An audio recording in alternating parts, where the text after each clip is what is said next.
Avant de commencer cette vidéo, sachez que cette réalisation n'a rien d'officiel. J'ai simplement envie de partager mes connaissances, mes travaux avec vous. Je commence. L'histoire que je vais vous raconter est celle du temple de Shaolin. Savez-vous que le temple de Shaolin a été construit en l'an 495 après Jésus-Christ, au cœur de la Chine, dans la province du Henan sur le mont Song, l'une des 5 montagnes sacrées de la Chine. Selon le taoïsme, le monde est constitué de 5 éléments. Le taoïsme est l'un des 3 piliers de la pensée chinoise, avec le confucianisme et le bouddhisme, et se fonde sur l'existence d'un principe à l'origine de toute chose. Parmi les 5 éléments, il y a le bois, associé au printemps, le feu, associé à l'été, la terre, associée à l'intersaison, le métal, associé à l'automne, et l'eau, associée à l'hiver. Pour le bouddhisme, ça n'est pas le bois ni le métal, mais l'air et l'espace qui regroupent les 5 éléments. Le mont Song est symbolisé par l'élément de la terre. En Chine, il est donc considéré comme la montagne centrale.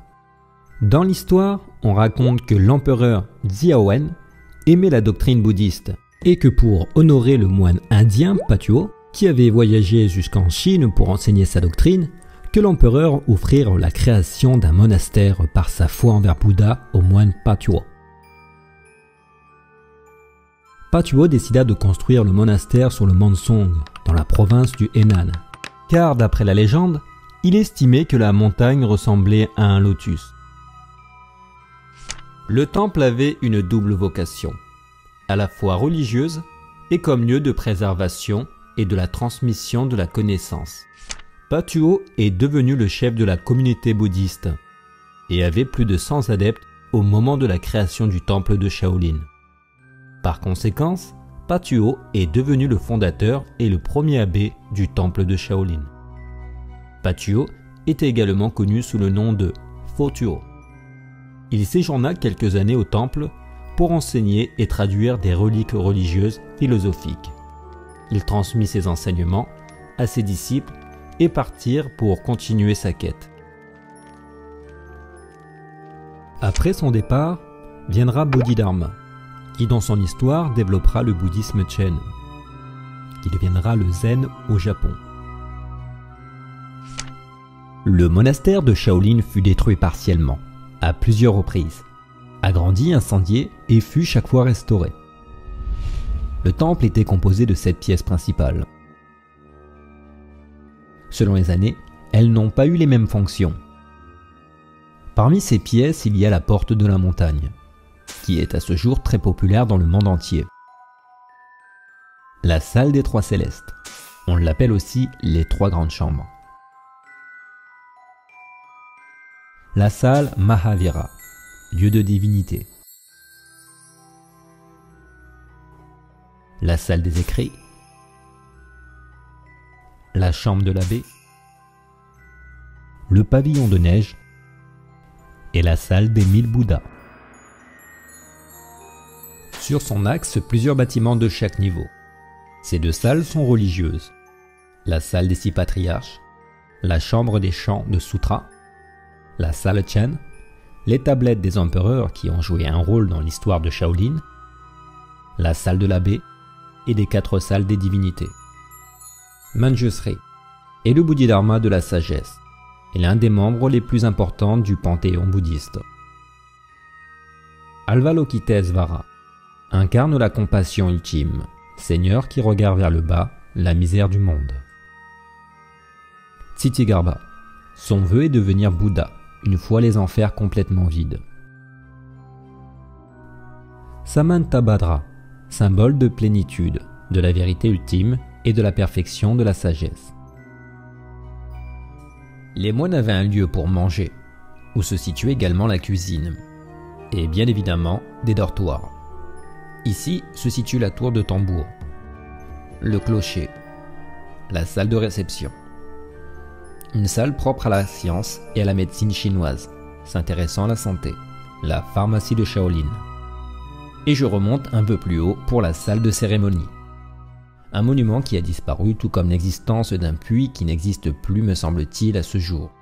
Il est situé ici. Et pour terminer la petite visite, je vous montre un plan global des informations que j'ai pu recueillir. Elles ne sont aujourd'hui probablement pas nommées de la même façon.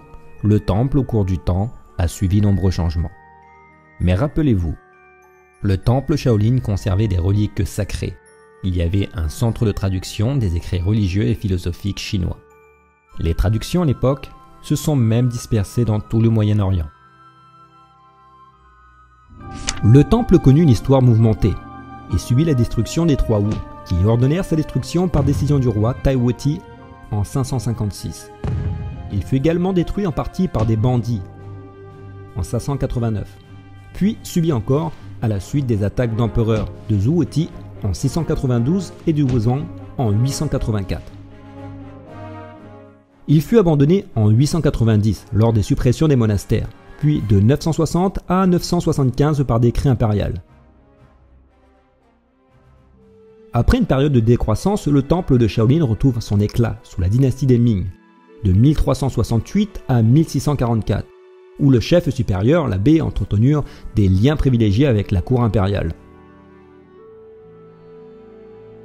Plusieurs attaques historiques ont détruit les bâtiments du monastère Shaolin, telles que celle des Mandchous contre la Chine vers les années 1600.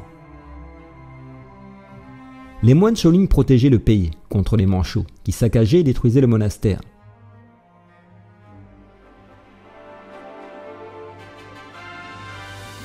Les moines survivants furent emprisonnés, et 5 moines rescapés partirent en Orient.